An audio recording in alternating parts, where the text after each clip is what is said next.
by only 5 minutes. Imagine you arrived to the Portofino 5 minutes late. Holy shit.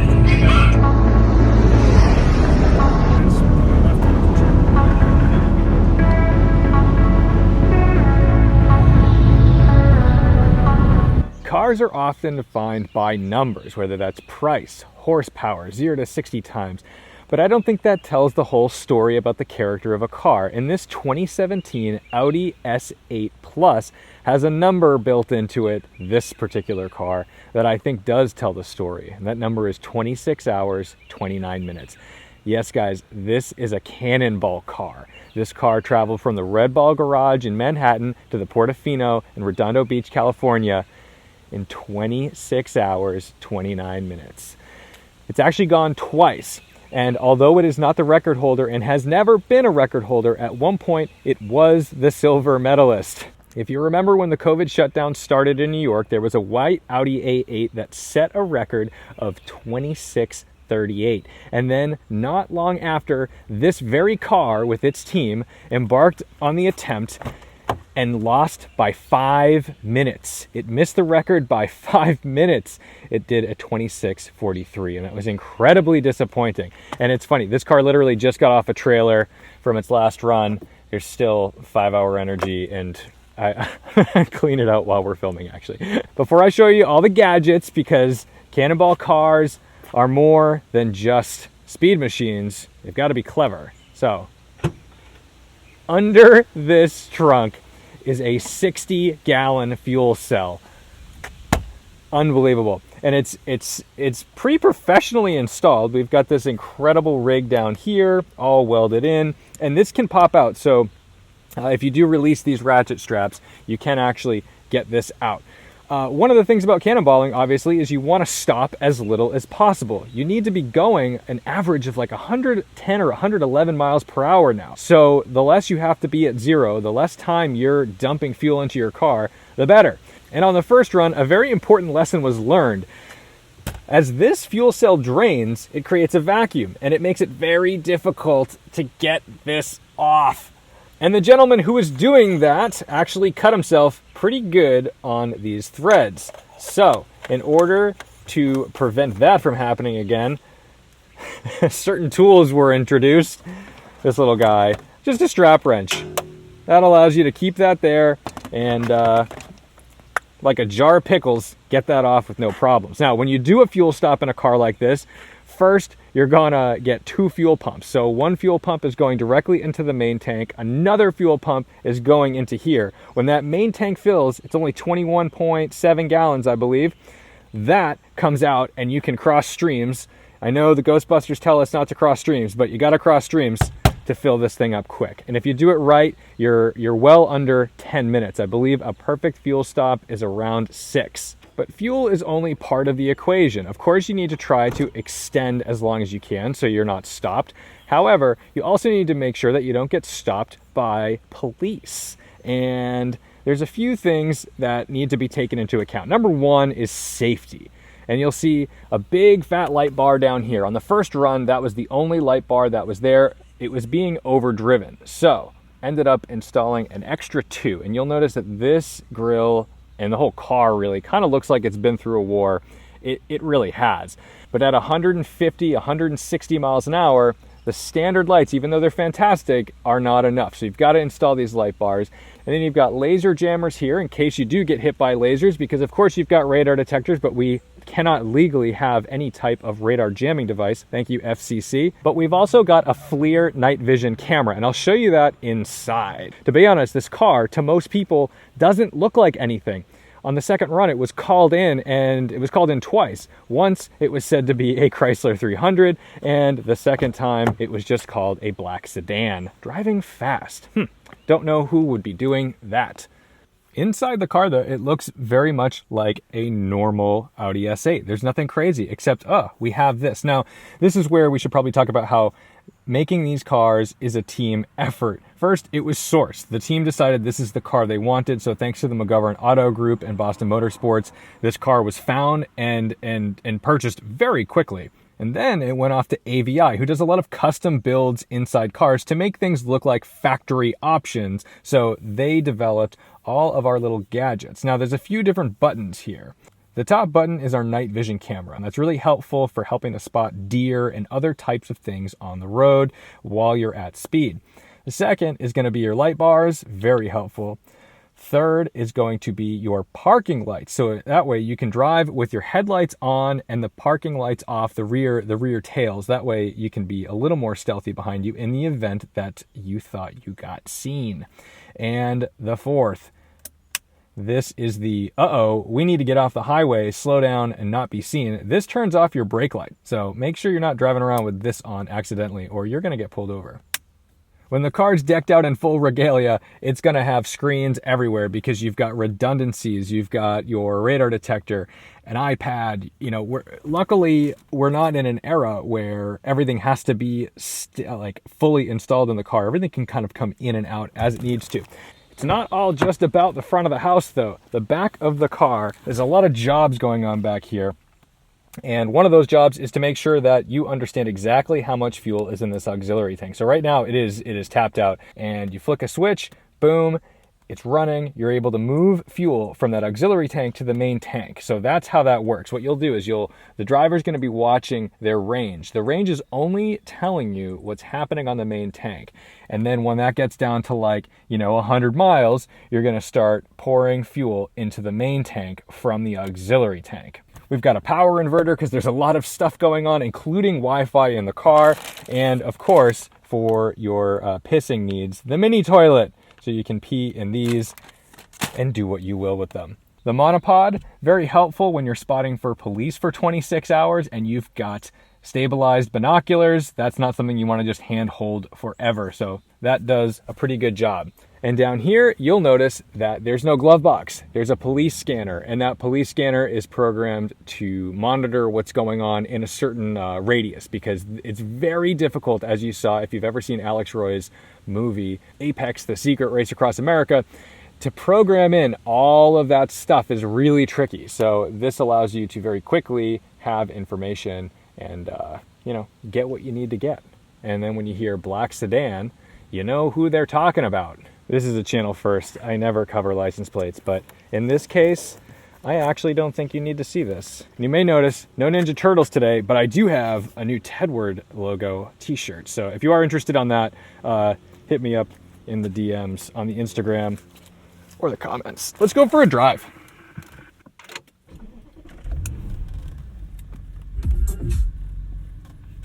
I should mention too that this car has been tuned.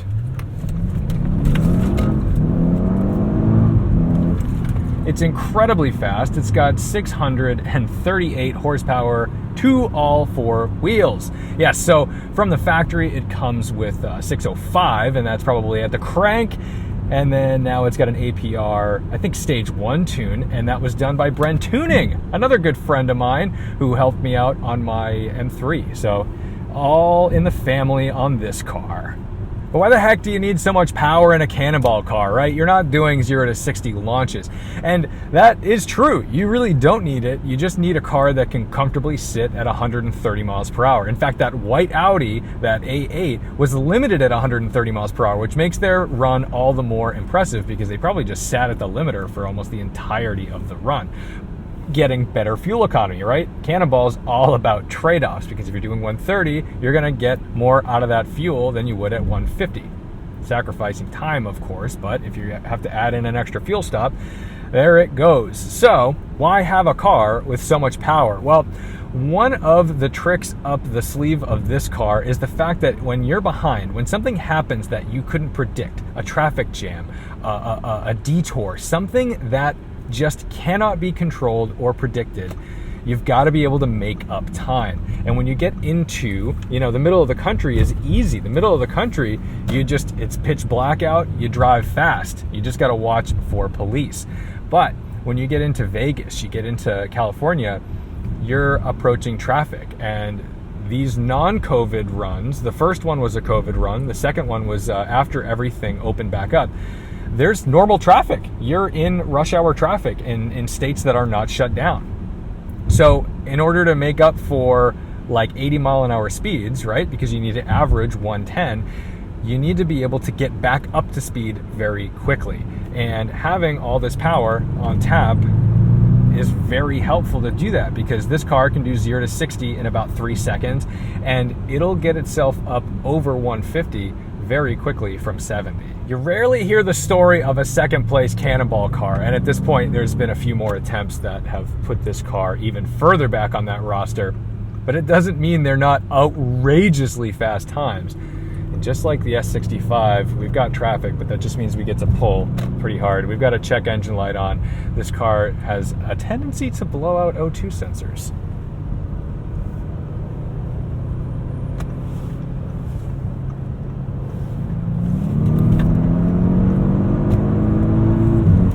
We're gonna be nice, we're not gonna shoot the gap.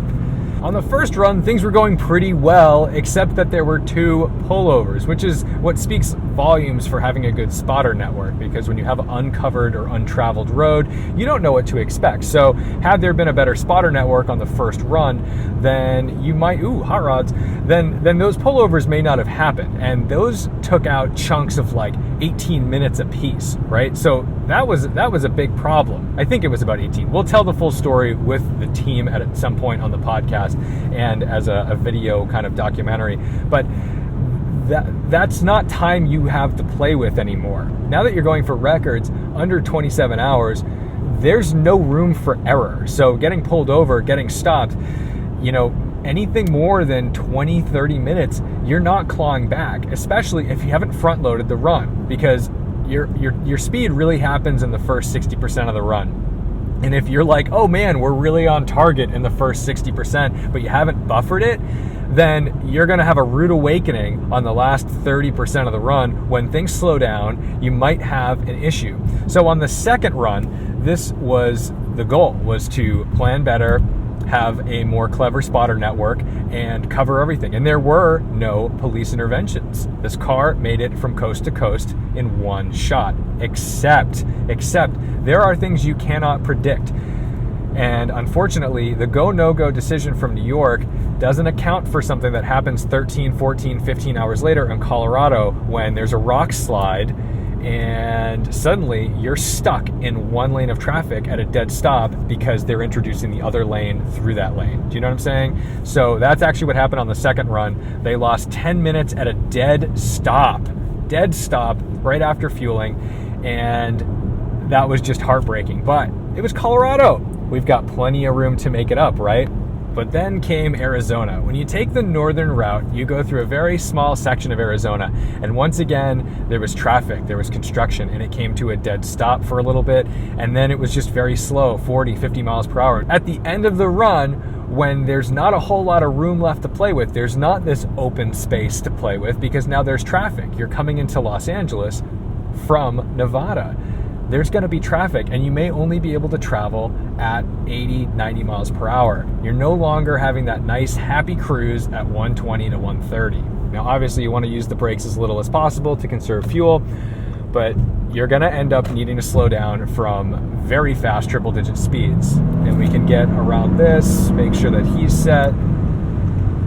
So this one is outfitted with gyro disc front rotors that can handle quite a bit of heat. These pads get destroyed after each run. S8 is a big car. She weighs like 4,600 pounds, but on these Michelin PS4S's, it does handle pretty well. But you've got to remember, I am just one person in this car, and I also don't have this full of fuel. When it's full of fuel, you got to remember every gallon of fuel weighs 6 pounds. So when you fill it up, now you're at what, 81.7 gallons with the auxiliary tank and 490 pounds of fuel basically hanging out over those rear wheels. It is really impressive what this big Audi is capable of, though. I don't even think I'm in dynamic mode.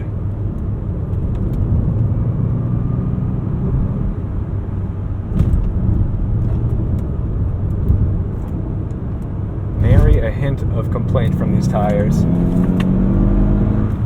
You know, it's funny, we're out here just driving normal roads, and it gives you an idea of how hard it would be to maintain really high speeds, because this is traffic, you know? I mean, this guy's doing 35 miles per hour. Granted, we're on an on-ramp. That's normal. Let's be realistic here. Sometimes I'm just a little too critical. But we've got to go out into traffic. Like, if we were to say we need to go average 130 miles per hour right now, that would be insane. Most people never go 111 miles per hour, let alone average it for 2,800 miles. That's crazy. So eventually the paranoia is going to set in. And this is what makes Fred's solo run so impressive. Because not only was it solo, he was in the car. He didn't really have any spotters. So the thought of getting pulled over to most of us is just an inconvenience. We're not looking for trouble. We don't want to get a ticket. But cannonballing, that's a game ender. If you get pulled over doing cannonball speeds, you're not just going to get a ticket likely. You're going to be arrested unless you're able to monitor it and get those speeds down. But you risk ruining the whole run. And when your goal is a time, right? Obviously you don't want to get pulled over, but you don't want to get pulled over because it's going to impact your time. So if you start seeing a bunch of cops, you start seeing law enforcement out in force, now you've got problems because you have psychological problems. It's really hard to keep your foot in it and say that the floor, the minimum speed you can go is like 110, 115 miles per hour, because that's still way too fast, right? That's not normal. Those aren't normal speeds. We've got stuff in the road. That's another thing. Stuff in the road. There's stuff in the road. It's not just about not getting pulled over. It's not just about avoiding civilians. It's about stuff in the road. There's deer. I mean, a lot of cannonball speeds are achieved at night, right? That's why we've got these big light bars up front. And in order to do that, you've got to be a little bit crazy, because you've got to be like, hey, I'm going 150 miles an hour and there could be a deer running out, or they could be an object in the road. So that's why a spotter network is pretty important. And again, it's crucial that people understand. We glorify cannonballing. We really do. Cannonballing is every boy's dream, every 20-something's dream, to get out there and cross the wild frontier of America and do it in the shortest amount of time. And I've planned, but a lot of people just want it done. They just want to do it, so they just want to go get a fast car, throw a fuel cell in it, and go. But you've got to put, I mean, it is not that simple. And the guys that make it look that simple, they have experience. I was in communication with this Cannonball team throughout their attempts. And there is a feeling of disappointment when you come in to the Portofino late that is almost indescribable, because you've put your heart and soul and money on the line to do this, and to do it safely, and to get there without hurting anyone else, and to prove that you were the best. And when you're not, it takes a little time to get okay with that. And for the first run, it was in their sights. 26:38 was so attainable. And to have some mistakes that cost just enough time, and to be able to make up for that time, but not to beat it by only 5 minutes. Imagine you arrived to the Portofino 5 minutes late after driving for over 26 hours, 2,800 miles. 5 minutes separates them. And 5 minutes separates your name from being a winner. Cannonball rosters only show winners. They only show record breakers. They never show who came in 5 minutes late. And what you'll notice is people who have broken the record, a lot of them say, I'm never doing it again. I did it. You know, and they're happy to pass the torch to the next guy or girl. We need more women in Cannonball, frankly. Maybe they're just smarter than men. But to come in second place, you never had the torch to begin with. And I think there's always that lingering feeling that you gotta go again. But for now, I think I just need to relax and stare off into the pond. As always, especially when it comes to cannonballing, don't forget to respect the drive. And I'll see you in the next one.